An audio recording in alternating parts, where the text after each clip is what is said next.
Bonjour à tous et bienvenue dans Smart Tech. Aujourd'hui, je reçois le directeur général France du géant du commerce électronique chinois Alibaba. Alors, je l'interrogerai plus particulièrement sur la mission que le groupe s'est fixée dans l'Hexagone. Et puis, on parlera aussi de la crise Covid-19 et des impacts que cela a pu avoir sur l'activité du groupe et également sur les relations d'affaires entre la Chine et l'Europe. Ce sera l'interview de Sébastien Badeau dans quelques instants. Ensuite, Victoire Sicora nous présentera les news vues depuis les réseaux sociaux. Et le cœur de cette émission, il sera consacré à la rentrée, bien évidemment. Comment les grandes écoles du numérique se préparent-elles ? Comment elles ont adapté également leur programme aux nouvelles attentes des étudiants, mais aussi du marché de l'emploi. J'aurai à mes côtés des chefs d'établissement et un spécialiste des nouveaux métiers du numérique. Et enfin, je clôturerai cette édition avec la publicité sur smartphone. Ce sera notre rendez-vous mobile business. Mais avant toute chose, bonjour Sébastien Badeau. Bonjour. Alors on connaît surtout Alibaba, je l'ai dit, pour son site marchand sur Internet, mais sa galaxie est bien plus vaste que ça. On peut aussi citer Alipay, bien évidemment, le système de paiement sur mobile qui fait une grosse actualité, puisqu'on attend une introduction en bourse. Vous pouvez nous décrire davantage encore ce qu'il y a dans le champ d'Alibaba ? C'est un champ en effet qui est extrêmement large. C'est surtout un champ de plateformes qui cherchent à fluidifier en fait le commerce, que ce soit du commerce B2B entre entreprises, puisque c'était notre cœur de métier au départ, mais bien sûr aussi du B2C et autour de tout ça, du paiement. Mais pas que du paiement, tous les services financiers autour du paiement, des infrastructures cloud. C'est-à-dire plus précisément aujourd'hui, quand on utilise Alipay, on n'utilise pas juste une solution de paiement comme nous, on utilise du sans contact, par exemple. C'est vraiment, il y a une centaine de services qui sont disponibles. On peut prendre ses rendez-vous de médecin, etc. C'est une application de lifestyle aujourd'hui en Chine qui est utilisée par quasiment 1 milliard de personnes. Et donc, c'est la révolution en fait de la finance, parce que c'est un pays qui est passé du cash au système en ligne sur smartphone, et ça libère en fait les utilisations. Donc c'est extrêmement différent d'autres choses. Après, on a une infrastructure cloud. Alibaba est le plus gros player cloud en Chine. C'est un équivalent d'Amazon Web Services, d'un Google Cloud, pour qui vous avez travaillé d'ailleurs. Absolument. Et puis après, il y a plein de services différents. On est aussi présent, on a développé énormément de choses dans le retail physique. On a des points de vente physiques, on a des magasins physiques, et puis des activités autour du marketing aussi, parce qu'on a une compréhension extrêmement fine de l'ensemble des clients qui utilisent toutes nos différentes plateformes, et on arrive derrière à les cibler avec des messages qui sont extrêmement précis. Grâce à l'utilisation d'algorithmes. Absolument. Et donc, vous avez des data scientists également au sein d'Alibaba. Et Alibaba France, alors ? Qu'est-ce que ça représente aujourd'hui comme activité ? Aujourd'hui, on est présent, ça fait 5 ans maintenant qu'on a ouvert nos bureaux en France, ça fait un petit bout de temps déjà. On avait commencé au départ avec un business unit qui était présent, dont l'objectif était d'aider en fait les entreprises françaises à les vendre en Chine, sur les plateformes en Chine.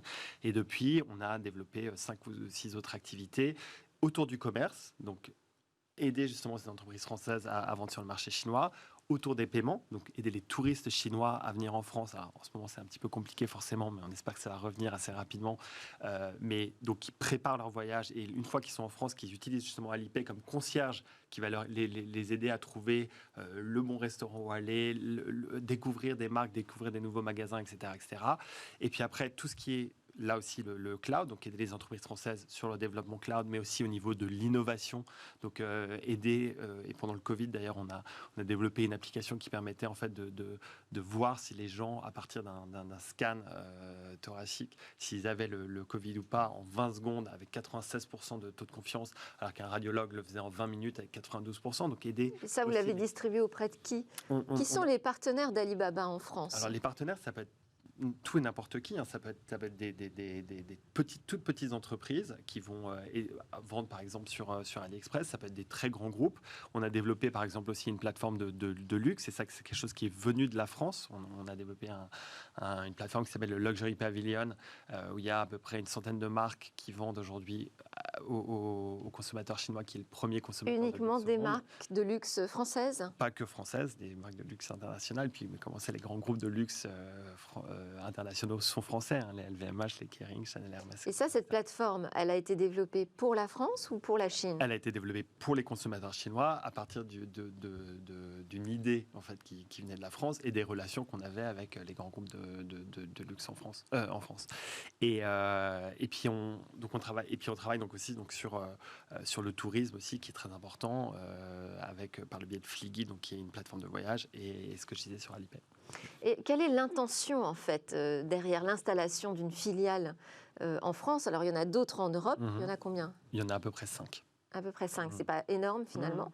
Quelle est l'intention? C'est de développer justement une activité Alibaba sur le sol français, ou c'est d'emmener des entreprises françaises et de les convaincre de vendre à travers Alibaba en Chine? C'est un mix, c'est-à-dire qu'on a à la fois...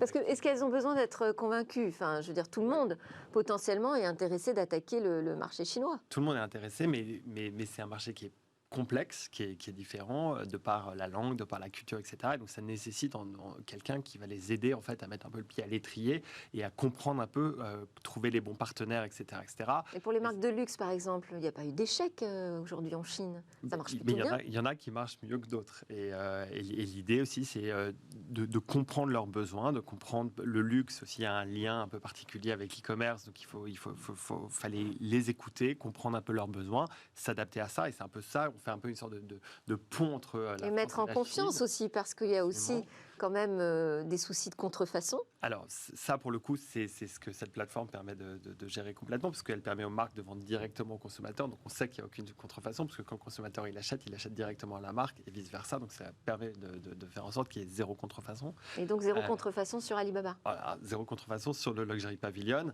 Sur le reste, on travaille d'arrache-pied. C'est un vrai travail. Et ça, c'est quelque chose que j'ai pu voir dans les 5 dernières années, où il y a eu vraiment zéro tolérance là-dessus, et un développement extrêmement fort technologique, mais aussi beaucoup d'équipes qui sont mises au service pour aider les marques françaises. Et là aussi, il y a des marques françaises qui viennent nous voir en disant on a un problème de contrefaçon, et nous, on prend ça très au sérieux. On travaille main dans la main avec elles pour essayer d'éradiquer ça. Et alors, vos partenaires en France, ils utilisent aussi le cloud d'Alibaba? Alors, une marque française qui va aller se développer en Chine, elle va se développer sur nos plateformes, mais potentiellement, elle va vouloir aussi développer un .cn, comme on développe un .fr ou un .com. Là, ils le feront souvent sur nos plateformes cloud. Mais surtout, derrière le cloud, ce qui est intéressant, c'est tout ce qu'on développe en termes d'innovation, parce que dans l'ensemble de la galaxie d'Alibaba, le cloud vraiment fait partie intrinsèque de toutes nos plateformes, et derrière ça nous permet de développer des outils de recommandation, des outils d'automatisation, des outils aussi dans le commerce physique, puisqu'on a des chaînes de commerce physique, Réma, etc., qui permettent de faire en fait tout ça, c'est cette logique de fluidification. Moi je pense que la force principale d'Alibaba, c'est de fluidifier le business, de fluidifier les transactions, quelle qu'elle soit. On n'a plus beaucoup de temps, simplement, j'ai dit qu'on allait parler de l'impact de la crise Covid-19. Est-ce que vous l'avez vraiment ressenti comme un gros coup de frein, justement, dans vos activités et vos affaires entre la Chine et la France? En fait, ça a énormément aidé l'e-commerce. Alors, il y a eu un frein sur le tourisme chinois en France, ça c'est sûr, mais ça a fluidifié énormément les choses dans l'e-commerce, ça a accéléré aussi énormément les choses. Moi, ce que j'ai trouvé extraordinaire, c'est que... Il n'y a pas eu de réflexe anti-Chine? Non, et au contraire, il y a eu une accélération, parce que comme il y a beaucoup d'entreprises qui ont vu leur business s'arrêter en France et aux États-Unis, elles sont allées de plus en plus vers la Chine, elles ont accéléré sur la Chine, parce que la Chine a joué un peu un rôle de bouée de sauvetage. Et moi, ce que j'ai trouvé extraordinaire, c'est la capacité de la Chine d'être extrêmement résiliente et surtout extrêmement rapide dans sa capacité de s'adapter en fait à cette crise, et de certains business models. Nous, on a des chaînes de grands magasins qui s'appellent InTime, qui sont et qui sont passés en ligne et en l'espace de quelques semaines, et qui ont récupéré 70% de leur chiffre d'affaires alors qu'elles étaient à zéro. Sébastien Mado, directeur général d'Alibaba France, merci d'être passé sur Smart Tech. On voit que vous êtes convaincu par votre travail, et c'est bien normal. Victoire Sicora, vous allez nous présenter les news vues à travers les réseaux sociaux.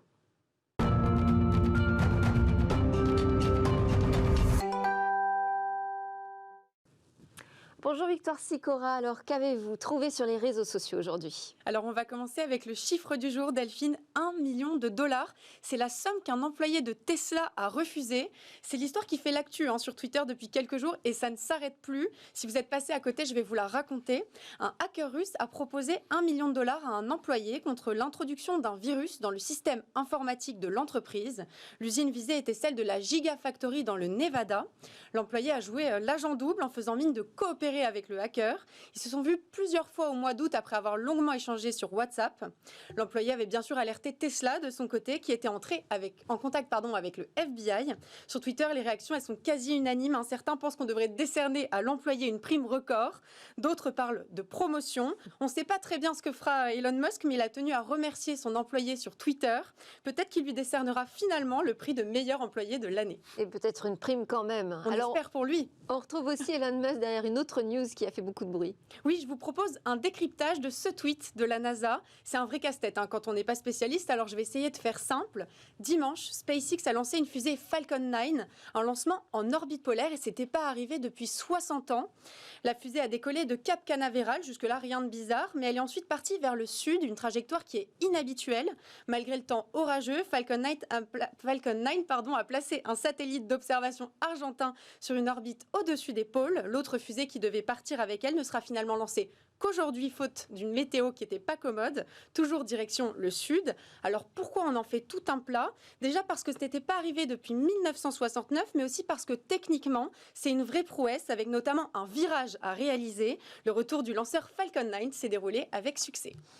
Alors sur Twitter, c'est une série télé qui fait l'actu, enfin télé, Netflix. Oui, hier, on a appris que Biohackers, la série Netflix allemande qui s'intéresse à la modification génétique du corps humain, est renouvelée pour une deuxième saison. Et cette série qui s'est fait connaître pour autre chose que son contenu.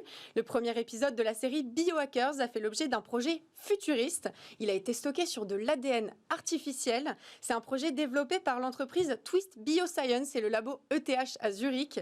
Les chercheurs ont sauvegardé 70 mégaoctets de données et ont encapsulé le support génétique dans des nanoparticules de verre. Ça pourrait devenir de l'ADN fossilisé dans des milliers d'années, mais c'est surtout une très grosse opération marketing qui a fait décoller cette série. Et alors, vous vous êtes intéressé aussi à un gros débat là sur LinkedIn. Et oui, je vous propose un petit détour par LinkedIn où une polémique a enflé sur le réseau social des pros. C'est la faute à l'acide fluorhydrique. Sur cette vidéo relayée sur LinkedIn, l'application de l'acide fluorhydrique sur du verre brisé permet carrément de le reconstituer. C'est vrai qu'en vidéo, c'est bluffant. Regardez le résultat. Alors, info ou intox? Info, car oui, c'est bien le seul acide qui permet de dissoudre complètement le verre, mais c'est une info qui est assez dangereuse parce que l'acide fluorhydrique, en réalité, c'est très nocif. Sur LinkedIn, les commentaires sont unanimes et dénoncent la corrosivité du produit et les dangers d'une telle utilisation qui peut aller jusqu'à dissoudre les os. Les photos font plutôt froid dans le dos. Et d'ailleurs, on les voit manipuler avec le doigt à main nue. Ouais, Bon, c'est pas recommandé. Alors, la photo du jour. La photo du jour, je l'ai dénichée sur Instagram. On se croirait dans un tambour de machine à laver, mais on est en fait au cœur du lanceur Atlas 5. C'est avec un lanceur comme celui-ci que la NASA a lancé le rover Perseverance, qui est censé atterrir sur Mars en février 2021. Cette photo artistique a été partagée par l'ULA, la United Launch Alliance, qui fabrique les lanceurs spatiaux. Sébastien Vado, une petite actu qui vous a fait réagir peut-être ces derniers jours? Ou ces derniers mois, moi, ce que j'ai vu, c'est énormément de faillites dans le retail aux États-Unis, JCPenney, beaucoup de grands noms, etc. Et ce que je me dis, c'est que c'est l'opportunité en fait de revoir le retail, de penser au retail de demain, et pour éviter justement que ça arrive en Europe et qu'il y ait une transformation comme on a pu voir en Chine.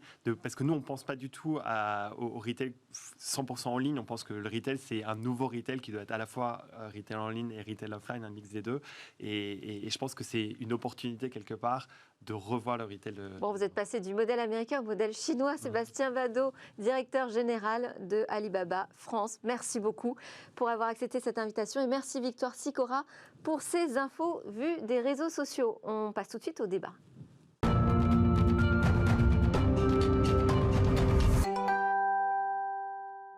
C'est le jour de la rentrée pour de nombreux écoliers. Combien d'entre eux vont embrasser une école du numérique, une vocation numérique? Nous verrons cela. En tout cas, là, la question qu'on se pose aujourd'hui, c'est est-ce que ces grandes écoles sont prêtes à accueillir cette nouvelle génération d'étudiants? Est-ce qu'elles ont adapté leur programme aussi aux nouvelles attentes du marché de l'emploi?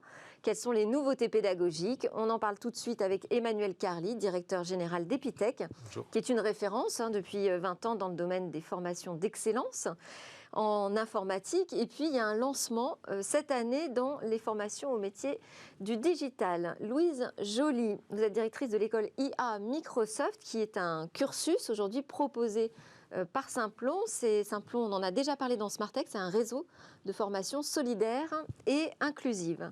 Dario Spagnolo, vous êtes président cofondateur de O'Clock, dont le modèle est 100% en téléprésentiel, c'est son originalité. Tous les cours se déroulent à distance, mais en temps réel, dans des classes virtuelles.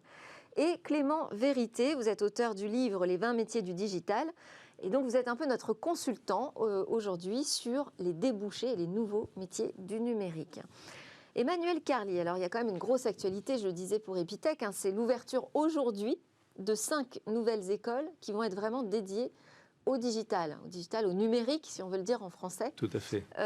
Pour une école comme vous, qui êtes inscrite véritablement dans l'excellence informatique, est-ce que ça veut dire que l'informatique perd de sa splendeur et qu'il faut partir sur le digital? Vous avez du mal à attirer aujourd'hui sur cette première formation de cœur de métier?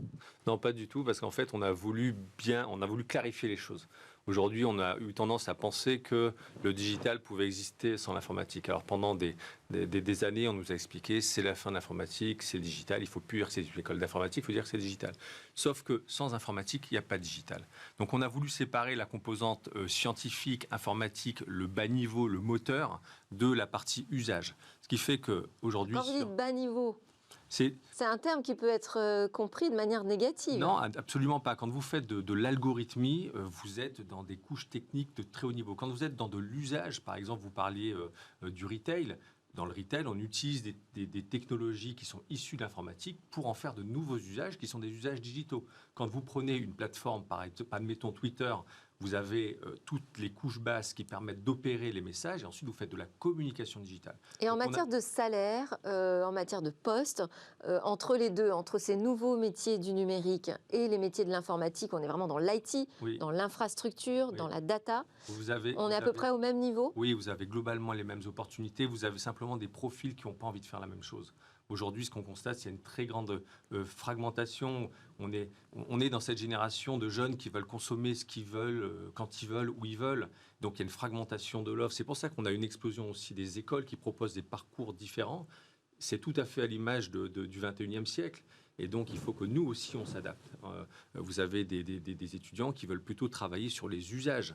On reparle du retail, puisque c'était votre précédente intervention, mais vous avez la partie online, la partie physique, comment on crée de nouveaux usages. Le Covid a rajouté encore une couche. Donc aujourd'hui, l'Epitech se spécialise aussi sur ces métiers. Louise Joly, l'école IA Microsoft, je disais qu'elle était proposée par Simplon. Ça veut dire qu'en fait, elle est totalement gratuite. Et comment est-ce qu'on s'assure aussi qu'elle est véritablement une démarche inclusive ? C'est le résultat de tout un parcours, donc vraiment de l'expertise de Simplon. Du coup, est-ce qu'il y a des critères à l'entrée ? Il y a des critères de sélection, effectivement, à la fois d'un point de vue technique, en fait, puisqu'on est sur une suite de parcours. L'intelligence artificielle, il faut savoir quand même développer à l'entrée de ces cursus de formation. Et puis, on a aussi donc il y a un concours ? Non, il y a des entretiens de sélection. D'accord. En fait, on fonctionne vraiment sur entretien de sélection et sur dossier. Mais on a aussi des parcours de préqualification avant ces parcours de sélection qui sont attribués là, réservés plutôt à des profils féminins, comme qu'on a en infériorité dans nos parcours. Donc, on essaye de favoriser leur inclusion de cette manière-là. Et puis, on a le même type de parcours pour des personnes décrocheuses scolaires ou en tout cas vraiment éloignées des parcours académiques classiques. Et c'est comme ça qu'on essaye d'avoir une diversité dans nos promotions. Alors, il faut que je vous pose la question. École IA Microsoft, on entend bien le mot Microsoft dedans. Alors, vous avez reçu le soutien, j'ai entendu de Cédric O au début de l'été, qui a dit que c'était important qu'il y ait des éditeurs qui portent ces sujets d'éducation à l'intelligence artificielle en France. Pour autant, ce n'est pas forcément simple. Alors, expliquez-nous ce que ça veut dire concrètement d'avoir ce nom Microsoft accolé à son école.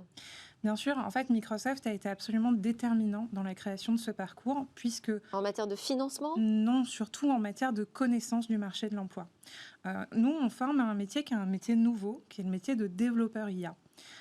Et en fait, ce métier, sans l'adhésion du marché de l'emploi et sans la reconnaissance des entreprises, eh bien, on ne pouvait pas former à ce métier-là. Et Microsoft a vraiment consolidé son écosystème de partenaires en valorisant nos profils et en disant... Sur les métiers de la data science, on peut recruter différemment. On peut recruter à des niveaux inférieurs à un bac plus 5 ou bac plus 8. Mais on a une qualification Microsoft. Enfin, qu'est-ce que ça veut dire de sortir de l'école qui porte ce nom ? Alors, c'est une école agnostique. Donc, évidemment, on voit les technologies Microsoft, mais on va voir aussi des technologies concurrentes. Nos apprenants sont certifiés France Compétences, donc c'est les nomenclatures ministère du Travail, et ils bénéficient en plus d'une certification de Microsoft, mais au même titre qu'ils pourraient bénéficier d'autres. Ça facilite leur entrée chez l'éditeur? Alors, chez l'éditeur, en partie. Pour ceux qui en rêvent? Oui, certains en rêvent. C'est une possibilité qui est ouverte depuis la première promotion, depuis la toute première promotion. Mais l'idée, c'est aussi de leur permettre d'accéder à tout le marché autour de la data science. Et il n'y a pas uniquement les technologies Microsoft dans cet environnement. Dario Spagnolo, je disais que vous, votre démarche était très originale puisqu'on est dans le 100% téléprésentiel, hein, c'est-à-dire que l'ensemble des professeurs, de tous ceux qui travaillent même pour O'Clock, sont en télétravail et vos élèves également. Absolument, mais c'est un modèle, parce que c'est une entreprise française, hein, le nom ne l'indique pas forcément, donc je le précise. C'est un modèle que vous avez trouvé ailleurs, en Europe ou dans le monde? Non, alors à moins que vous nous disiez le contraire, on a l'impression d'être un précurseur. Et on a commencé en 2017 avec ce format, avec l'idée que l'on pouvait retrouver en fait la même dynamique d'apprentissage qu'on a en présentiel, comme on dit, en classe physique, mais à distance. Et donc, on se démarque complètement des formations à distance qui habituellement ce sont des parcours qui se font seuls, en autonomie. Et ici, on pense au CNED, par exemple. Exactement, bien sûr. Ou les MOOC. Et ici, on se retrouve vraiment dans une classe virtuelle et donc en dynamique collective. C'est-à-dire qu'on a des heures de cours? Absolument, on doit respecter des horaires. D'ailleurs, le nom O'Clock n'est pas étranger à cela.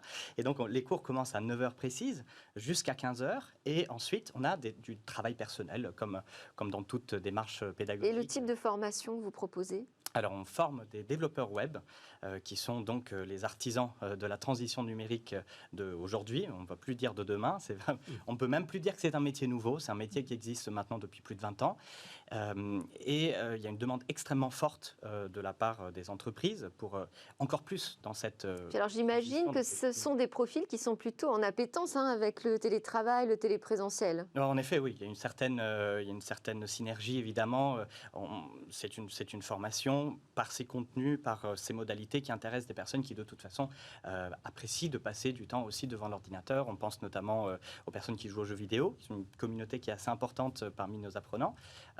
Et d'une manière générale, ça concerne aussi toutes les personnes qui n'auraient pas eu forcément la possibilité d'aller dans une école physique classique, soit parce qu'ils habitent loin d'une grande ville, loin d'un centre de formation d'une école, soit parce qu'ils sont en situation de handicap. Donc on apporte aussi une réponse à ce type de problématique-là.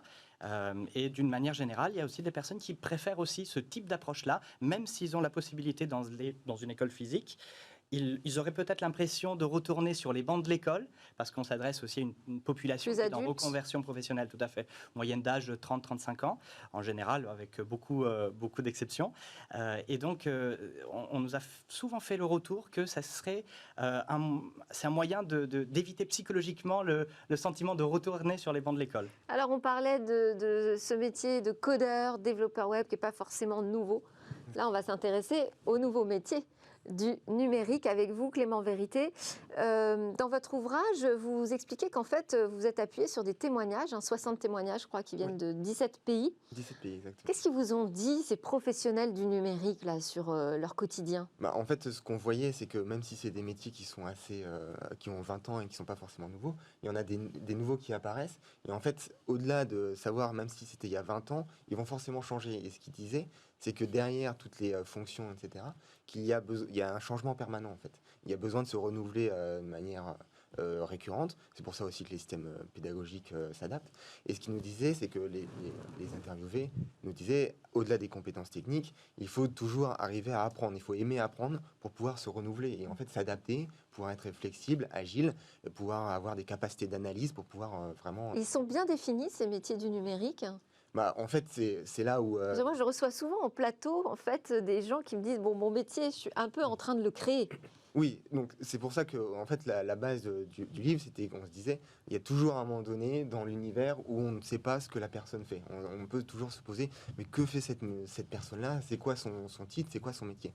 Et donc c'est là où on l'apporte sur les 20 métiers. On essaye de catégoriser les métiers et on essaye d'aller au-delà et de voir ce qu'il y a dans le quotidien, les compétences, ce que l'on fait au jour le jour. Et on se rend compte qu'en fonction des métiers, il y a des compétences qui sont... Vous nous donnez un ou deux exemples de nouveaux métiers qui n'existaient pas il y a 5 ans? Par exemple, Gross Marketer, c'est quelque chose qui existe de manière assez récente. Et en fait, ils nous Donc disent, c'est le marketing de la croissance. voilà, c'est Et ça. ça consiste en quoi Et au on quotidien? utilise un peu les nouvelles techniques, le coding, la programmation pour pouvoir essayer de générer des leads, pouvoir utiliser le contenu qu'il y a à disposition sur Internet pour pouvoir développer son entreprise. Et ce qu'ils nous disent, c'est vraiment un état d'esprit en fait. C'est qu'il y a quelque chose qu'il faut renouveler, essayer d'apporter chaque jour. Et est-ce que ce métier-là existera dans 5 ans? Peut-être pas. Il sera intégré dans d'autres fonctions. Mais de la même manière que le SEO, le référencement, c'est quelque chose d'assez vieux, ça fait 10 ans. Mais si vous regardez il y a 10 ans le référencement de votre site internet, vous alliez sur le moteur de recherche Google. Mais aujourd'hui, vous allez, pour la notoriété de votre site, vous allez devoir être référencé sur les sites marchands si vous vendez des produits, sur les applications, sur les App Store si vous développez Les une application marketplaces. mobile. Voilà. Les réseaux sociaux, chaque réseau social a ses codes et une manière de se différencier. Les streamings, vidéo, audio, podcast, parce que malgré tout, les usages et les modes de vie influencent en fait. En fait, c'est pas tellement les métiers qui changent, c'est plutôt ce qu'il y a derrière, quoi, la réalité du métier. C'est de la formation permanente. Est-ce que vous avez constaté la même chose, Emmanuel Carly, auprès de vos étudiants, quand ils sortent de l'Epitech et qu'ils rentrent dans les métiers de l'informatique? Il y a eu de grosses transformations aussi. Oui, alors des gens les retrouvent partout. Et ensuite, le choix qu'a fait Epitech, mais ça remonte à 20 ans, c'est d'être sur ce qu'on dit apprendre à apprendre.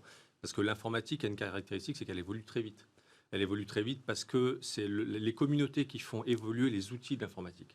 Donc vous avez deux champs, vous avez deux types d'évolution. Il y a l'évolution des usages. Les réseaux sociaux font que on arrive à créer des communautés, donc on fait du gross marketing. Les sites web font qu'on a besoin. Et du coup, quand on est chef d'établissement, comment on fait avec sa pédagogie? Parce que si ça change comme ça toutes les semaines, j'exagère, mais enfin bon, tous les ans. Non, mais ça change presque toutes les heures. Quand vous regardez, vous n'avez pas changé vos cours et votre programme. Justement, typiquement, ce qu'on fait depuis 20 ans, c'est que la méthode projet, qui est 100% projet, c'est-à-dire s'il n'y a pas d'enseignement théorique, on regarde le projet. C'est-à-dire si je vous demande, vous, de fabriquer un véhicule pour déplacer des personnes d'un point A à un point B, il y a 100 ans, vous allez me faire la Ford T. Aujourd'hui, vous allez probablement me faire une Tesla. Et donc, en fait, ce qu'on apprend à nos étudiants, c'est l'anatomie. L'informatique a des composantes qui sont fondamentales, qui ne changent pas, comme le corps humain.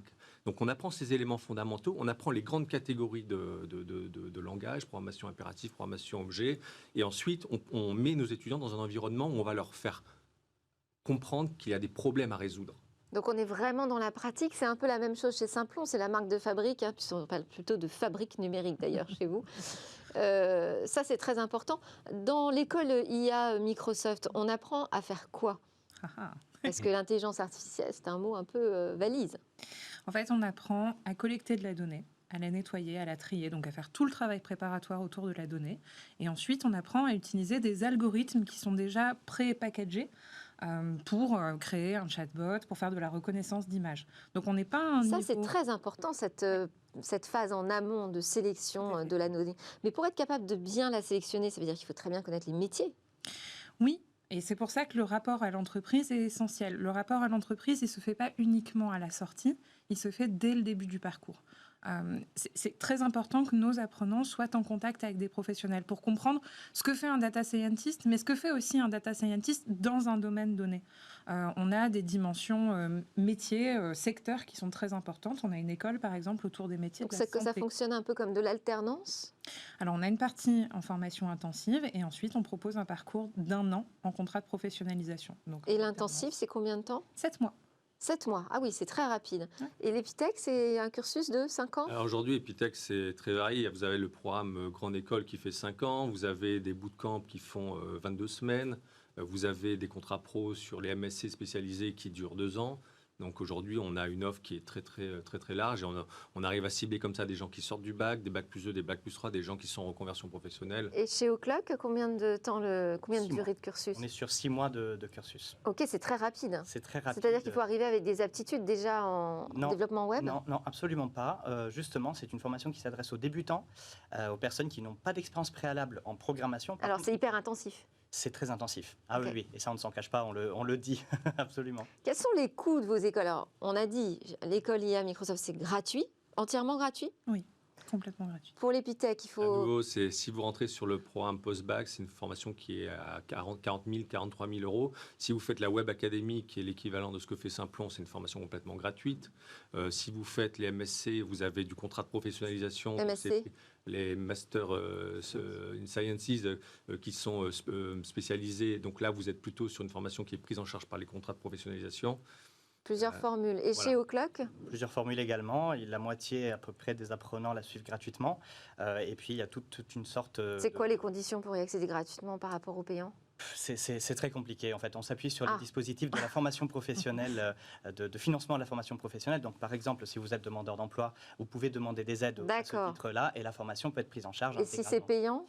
Si c'est payant, ça peut aller jusqu'à 6 500 € pour les personnes qui n'ont pas la possibilité d'en faire financer au moins une partie. D'accord. Donc on a un large éventail.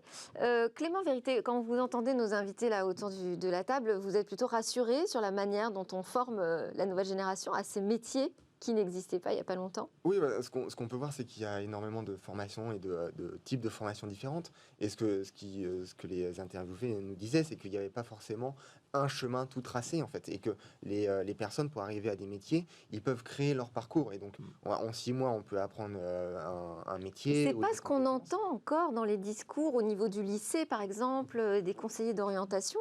Le chemin semble beaucoup plus linéaire, hein. Et en fait, c'est pas totalement le cas. Il y a des passerelles, en fait. Si vous êtes développeur informatique, vous allez pouvoir connaître un peu plus l'expérience utilisateur. Vous avez les graphic designers, on peut leur demander parfois de connaître un peu la programmation pour que ça aide dans leur travail. Donc vous, votre conseil, c'est de suivre une formation à la carte, finalement. Vraiment, en fait, d'aimer ce que vous faites. Spécialité. Et après, vous allez pouvoir, par exemple, choisir un secteur d'activité aussi qui vous plaît et développer vos compétences. Mais alors, est-ce qu'il faut faire des grandes études, des longues études? Qu'est-ce que vous leur conseillez à ces jeunes qui arrivent là en post-bac? Alors, je n'irai pas jusqu'à leur dire ce qu'il faut faire. Ils sont sans doute assez grands pour vraiment... Parce qu'on sait qu'il y a eu des tendances. On nous a dit qu'il faut au moins 5 ans d'études, voire plus, pour prétendre à des salaires corrects. On en est où aujourd'hui là-dessus, Emmanuel Carny? Les années d'études, c'est des labels. Hein. Et ça, malheureusement, ça marche toujours. Ça marche toujours. Voilà. Ensuite, je pense que on n'a pas fait encore notre révolution là-dessus. Non, je ne crois pas. Mais en fait, je pense qu'il n'y a pas. Ce qui est important, moi, ce que je dis aux jeunes, c'est déjà, il faut que vous soyez intéressé par un secteur. Il y a 2 façons de le voir. Soit vous aimez un secteur d'activité, le transport, l'énergie, la communication, peu importe. Ça vous motive et ensuite vous allez voir ce que vous allez faire là-dedans, de la mécanique ou de l'informatique. Soit vous êtes un passionné d'informatique et ensuite choisissez le parcours qui vous convient. Les parcours sont tous différents. Nous, on a une composante internationale. La 4e année, ils sont tous à l'étranger. Certains ne veulent pas aller à l'étranger. Il n'y a pas de problème. Ouais, ça, c'est aussi une composante importante. Voilà, exactement. Hein. Ouais. Certains veulent faire 3 ans, aller travailler, puis revenir. Certains veulent beaucoup plus de souplesse. Aujourd'hui, ce qui est hyper important, ce qui est très intéressant, c'est de voir qu'en France, globalement, ce que dit de toute façon, déjà, il faut parler anglais, hein, parce que dans les métiers du digital, déjà digital, bon... L'informatique, quand vous développez, tout en anglais. Hein, même si ça, c'est un peu la condition difficile pour nos jeunes Français, mais de moins en moins. J'ai l'impression qu'on a quand même progressé. Est-ce qu'il y a des métiers particulièrement en tension? Parce qu'on parle beaucoup des développeurs web, hein, au Clock, ça, vous êtes attelés à cette problématique. Il y en a d'autres, des métiers sous tension? Oui, par exemple, tout ce qui est autour de la data science, en fait, aujourd'hui, c'est vraiment, depuis les 5 dernières années, quelque chose qui, et nous le disaient tous, hein, c'est vraiment l'intelligence artificielle, l'analyse des données, l'ingestion des données, le machine learning. Et vous êtes d'ailleurs data analyst au New York Times. Oui, je suis data analyst et du coup, j'ai fait ça de manière un peu... Et alors, c'est un bon métier, ça, au quotidien? Oui, c'est très intéressant, en fait. Du coup, vous êtes... Ça rémunère bien? Oui, après, chacun peut essayer de négocier ou en fonction du secteur d'activité. Parce que finalement, data scientist, data analyst, tout ça, ça sonne hyper classe. Mais au final, le travail, moi j'ai fait une petite formation en machine learning, je me suis quand même aperçue qu'au final, le job, il est quand même pas si drôle, quoi. Parce que aller chercher de la donnée, aller la nettoyer, enfin je sais pas, quand on doit faire des collectes de photos, quand on doit les classer, ça prend énormément de temps et bon, tout le monde n'a pas envie de s'y coller. Donc il y a différents niveaux quand même de responsabilité aussi dans ces métiers de l'IA. On n'est pas tout de suite Non, effectivement. Un grand chercheur en intelligence artificielle. Effectivement. Après, C'est bien aussi de démystifier un Ouais. petit peu, je pense. mais ce qui est intéressant, ce sont aussi les applications métiers. C'est pas uniquement de collecter de la donnée, mais c'est de comprendre quelle est la finalité de cette donnée, dans quel cadre on va utiliser cette donnée. Quand on parle par exemple des données de santé, c'est absolument essentiel. Quand on va parler de données, je vais vous prendre un cas, des données dans une usine, bon, c'est pas forcément toujours génial d'aller collecter de la donnée, mais quand on sait de quelle manière elle va servir au métier qui est dans l'usine sur le terrain, là tout de suite, je pense que son Ça apporte travail... une vraie valeur ajoutée, une ça c'est profondeur. évident. Et alors Louise Joly, vous parlez des données de la santé parce qu'en fait il y a une école à Nancy, je crois, Tout à fait. qui est vraiment spécialisée dans la formation IA sur les données de santé. Est-ce que ça c'est une tendance de fond? Est-ce qu'on va avoir plus d'écoles IA Microsoft par spécialité, par métier? Oui, tout à fait. Oui, parce qu'il Il y a des projets là à venir? Il y a des projets à venir, effectivement. Et en fait, il y a... notamment sur les données de santé, mais on a d'autres données qui sont réglementées. On a d'ailleurs un cadre européen de réglementation de la donnée. Et c'est vrai que de classer par secteur d'activité nous permet de coller au plus proche de ce qui va être demandé aux apprenants en alternance. Donc on a vraiment tout intérêt à avoir ces sectorisations. Donc on peut avoir l'industrie 4.0, le secteur de la santé, l'agriculture. Et donc là vous travaillez avec des hôpitaux par exemple? Exactement, on a une forte demande du secteur de la santé actuellement. Et la question de Microsoft comme acteur sur ce secteur, est-ce qu'elle se pose pas? C'est pas problématique aujourd'hui? Absolument pas, puisque Microsoft en fait n'agit pas dans les formations. C'est Simplon qui est vraiment l'organisme de formation. Microsoft, en plus... Simplon, donc, qui fait partie du réseau aussi grand d'écoles du numérique, Tout à du fait. projet gouvernemental de Tout à 2015. fait. Exactement.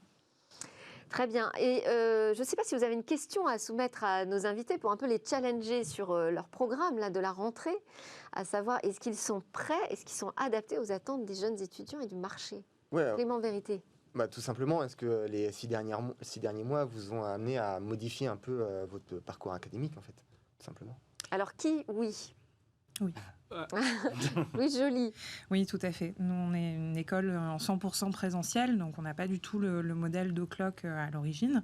Et là, à cause de la crise, ou grâce à la crise, on a été obligé de tester d'autres modalités, et notamment, en fait, le présentiel à distance. Donc, en fait, le fait d'avoir un formateur qui active une caméra. Donc, on se rapproche de votre modèle, Oclock.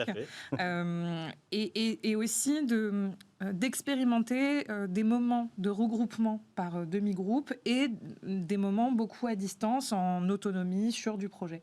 On n'a vraiment plus beaucoup de temps, Oui. Simplement, oui. Qu'est-ce que vous avez changé là très récemment? On a changé Pour répondre à Clément globalement la Vérité. problématique de la distanciation sociale. On a besoin de faire en sorte que les gens se rencontrent le moins possible. Et puis on avait entamé il y a quelques années déjà une profonde transformation sur la façon de travailler avec nos étudiants, qui fait que quand on a dû commencer à faire du travail à distance, on n'a pas eu de problème de notre côté. Et puis le lancement d'Epitech Digital, Tout à fait. évidemment. Ça, Très vite. Comme on peut s'en douter, nous, on n'a pas Sur changé Oclock. grand-chose parce qu'on avait un fonctionnement qui était déjà adapté. Par contre, ce qu'on a changé, c'est que la technologie qu'on a développée pour assurer ces classes virtuelles à distance, on est en train de l'ouvrir et la mettre à disposition de toutes les écoles, de tous les acteurs. Vous êtes un fournisseur de techno, presque. Absolument. Ok. Ouais, donc, on change un petit peu de métier en parallèle de notre métier principal. On met à disposition cette technologie innovante et donc ça pourra peut-être servir à Simplon. Et voilà. Merci beaucoup, Emmanuel Carli d'Epitech, Louise Joly des écoles IA Microsoft Simplon et Dario Spagnolo de Oclock. Et puis évidemment Clément Vérité. Je vous donne rendez-vous tout de suite avec Mobile Business.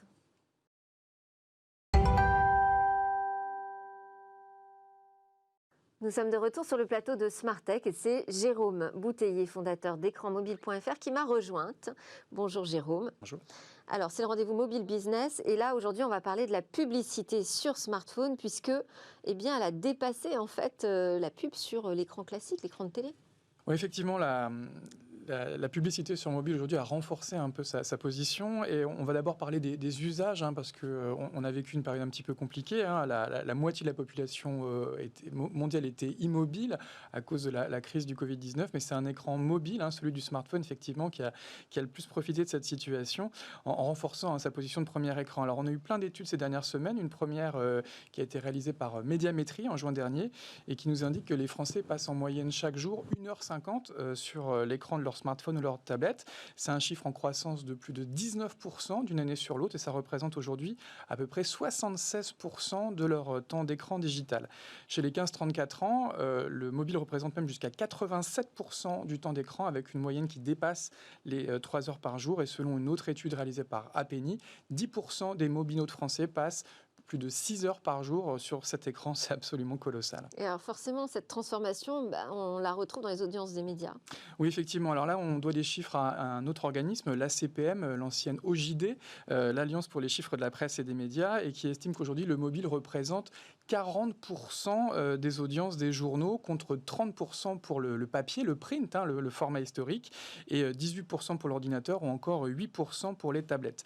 Près des 2/3 des Français lisent désormais la presse sur un écran mobile, qu'il s'agisse d'un smartphone ou d'une tablette. Et ces chiffres ont littéralement explosé. La CPM nous disait aussi sur les audiences digitales que 76% aujourd'hui des visites se font sur un écran mobile. Et on monte à des pointes à 85% pour Sud-Ouest, 88% pour LCI et même 93% pour BFM. Impressionnant. Et du coup, la conséquence, c'est ce qu'on disait au début, ça a une conséquence sur le chiffre d'affaires publicitaire de ces médias. Oui, c'est assez logique. Évidemment, les annonceurs suivent les usages. Selon l'Observatoire de la publicité digitale réalisé par le syndicat des régies Internet, le SRI, le mobile représente aujourd'hui à peu près 52% des investissements dans le display. C'est un petit peu moins d'1 milliard d'euros. Ça représente également 1,5 milliard d'euros dans le search, les liens sponsorisés, soit à peu près 63% des investissements sur ce segment. Et on monte même jusqu'à 1,3 milliard d'euros, 92% des investissements réalisés dans les publicités natives sur les réseaux sociaux. Au global, la publicité mobile pèse aujourd'hui plus de 3,42 milliards d'euros en France. C'est un chiffre en progression annuelle de près de 40%. Ça fait que le mobile aujourd'hui dépasse non seulement la publicité sur ordinateur, qui pèse à peu près 2,4 milliards d'euros en France, mais a aussi, et ça c'est vraiment historique, dépassé la publicité télé, qui plafonne à peu près à 3,3 milliards d'euros. Donc cette télé classique, là, ce téléviseur et ces programmes familiaux qu'on consulte depuis son canapé, ça a perdu énormément de sa splendeur, en tout cas de son attrait, et pour les utilisateurs et pour les annonceurs. Oui, c'est effectivement un changement historique, un changement générationnel qui avait déjà été évoqué l'année dernière par l'analyste américaine Mary Meeker, qui expliquait qu'aux États-Unis, en tout cas, le mobile... Parce qu'on l'a vu venir quand même, cette tendance. Effectivement, ça a beaucoup progressé au cours des années 2010. Et donc, Mary Meeker donnait des chiffres. Elle montrait que le mobile et la télévision étaient déjà au coude à coude, à peu près à un tiers du temps d'écran et un tiers des investissements. Mais clairement, ces derniers mois auront montré une bascule. Et le mobile s'est imposé comme premier écran. Je redonne ce chiffre, Médiamétrie, les jeunes téléspectateurs, les 15-34 ans, passent en moyenne plus de 3 heures par jour sur l'écran de leur smartphone et à peu près 1h40 sur celui du téléviseur. Moi, je fais partie des jeunes, alors.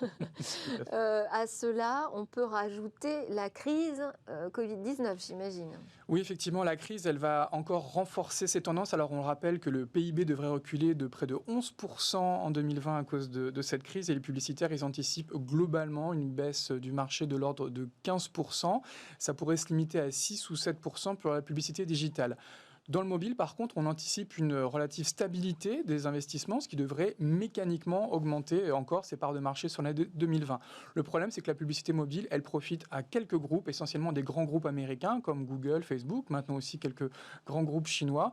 Et les médias historiques, les grands groupes audiovisuels européens, doivent clairement lancer, sans mauvais jeu de mots, la mobilisation générale et véritablement transformer leur business, transformer aussi la manière de diffuser leur contenu par la délinéarisation, par la multiplication des plateformes.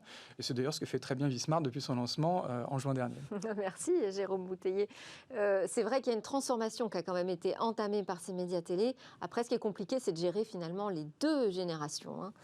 Merci encore Jérôme Bouteiller d'écranmobile.fr et puis merci à tous de nous avoir suivis. C'est presque la fin de cette émission. J'espère que vous aurez apprécié comme moi ces nouvelles découvertes et réflexions sur le numérique. On conclut Smartech avec 4 jeunes pousses dans notre lab Startup tout de suite à suivre. Et puis nous, on se retrouve dès demain pour de nouvelles discussions sur la tech.